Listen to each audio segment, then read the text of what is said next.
Welcome to new TV Telugu.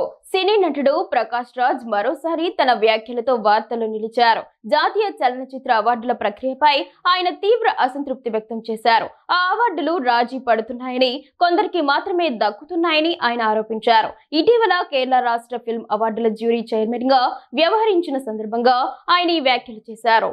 Kerala అవార్డుల jury chairman గా బాధ్యతలు నిర్వహించడం తనకు ఎంతో సంతోషాన్నిచ్చిందని ప్రకాష్ రాజ్ తెలిపారు. వారు నన్ను పిలిచినప్పుడు ఈ ప్రక్రియలో తాము జోక్యం చేసుకోబోమని, అనుభవజ్ఞుడైన బయటి వ్యక్తిగా పూర్తి నిర్ణయాధికారం మీకే ఉంటుందని స్పష్టంగా చెప్పారు. కానీ జాతీయ అవార్డుల విషయంలో అలా జరగటం లేదు.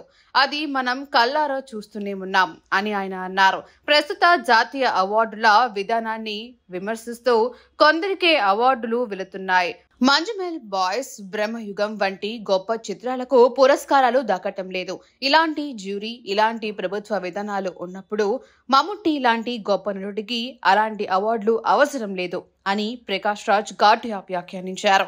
ఈ సందర్భంగా ఆయన చిత్ర పరిశ్రమకు ఒక విజ్ఞప్తి చేశారు. దర్శకులు, రచయితలు కేవలం పెద్దలు, యువతను మాత్రమే కాకుండా పిల్లలను కూడా సమాజంలో భాగంగా గుర్తించాలని సూచించారు. పిల్లల కోసం మరిన్ని మంచి చిత్రాలు తీయడం గురించి ఆలోచించాలని కోరారు.